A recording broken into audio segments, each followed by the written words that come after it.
As a kid, were you endlessly bullied for having big buck teeth? Have you ever felt a longing to be with your own people? Well, I believe I may have the solution for you. Timberborn, a colony sim where you and your adorable posse of beavers attempt to survive in a drought-ridden wasteland. I'm here to give a review as to whether or not this game is worth your money. Currently, it's on sale on Steam for about $20 US. But with new game purchases, it begs the question, is this game worth buying? Let's take a look. The first thing we go ahead and do is name our new doomed fortress. Once that's ticked off the list, I'm guided through a tutorial, which was enjoyable while it lasted. It showed me the basic means of production, and then took a page out of my dad's playbook and left me behind. Everything was fine and well until I realized there was a blinking red icon on my screen. The drought was coming. This game is balanced between peaceful colony development and a chaotic testing of your economy in the way of droughts, each lasting longer than the last. Droughts, if not handled properly, will starve you and your furry companions of water, the key to success in Timberborn, and determine whether your adorable village will survive or ultimately perish. Of course, I just started the game, so this really isn't hard to survive. It just kind of naturally happens because they don't want to kill you off in the first 15 minutes of playing the game, or you're going to uninstall and never come back. And that's just bad game development. So I make it through my first drought, and I start to get a handle on what this game is all about. Essentially, what you're trying to do is a couple things. You're trying to manage how much water you can produce and get out of the river before the droughts come, storing it away inside of reservoirs. There's other things you can do to the water, but we'll talk about that later. The next part of the economy focuses on wood production. Wood can be turned into various different resources down the line, but when you're first starting off, you're basically just cutting down trees, and that's basically it. The very last thing you have to manage is going to be food production on the resource side. Food production is insanely important. I would put it right up there with managing your water. If you do not have enough food coming in, eventually your adorable little friends will all perish a horrible, gruesome death, and we do not want that. So once you have a basic grasp on all of these, it is time to start growing your population. Population can be increased by building more houses or dwellings where your beavers can sleep safely through the night. And that's basically what you're looking at, quite honestly. The goal of this game is just to build out a huge beaver colony, manage your water, food, and resources, and then continue to grow your population once you feel like you're stable enough to do so. Now, your beavers will go through basic life cycles. They will get old and die, and they will reproduce if they have empty spaces inside of the house, so that's basically how that works.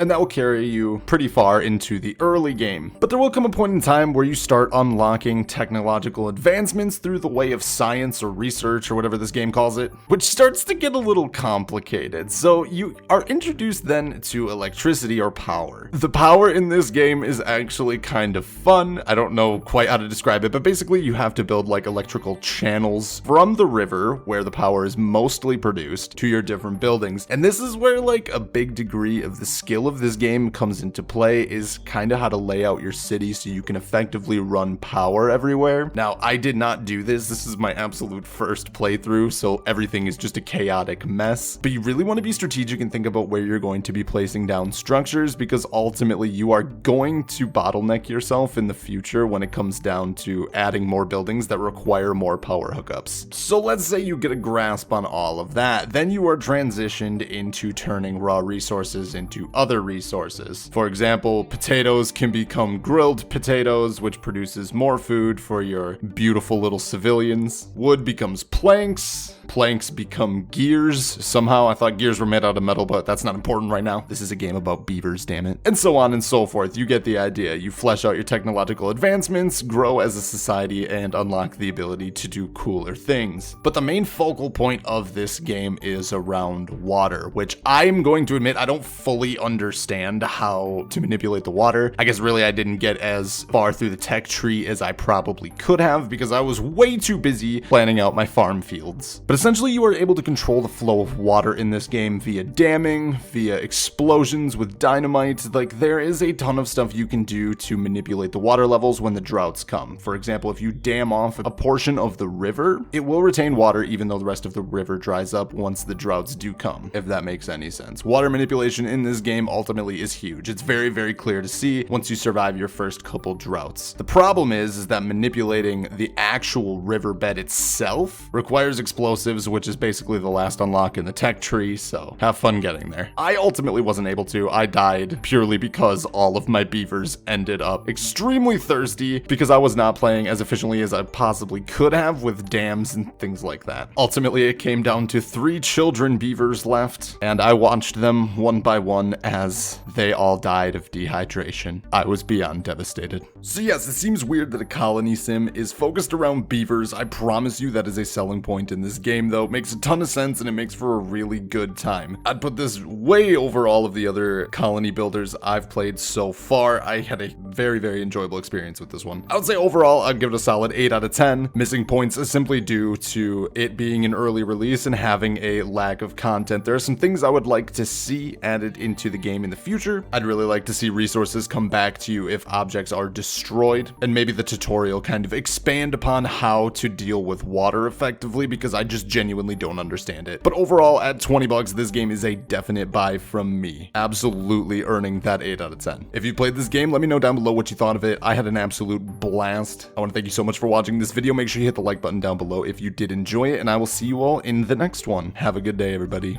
Goodbye.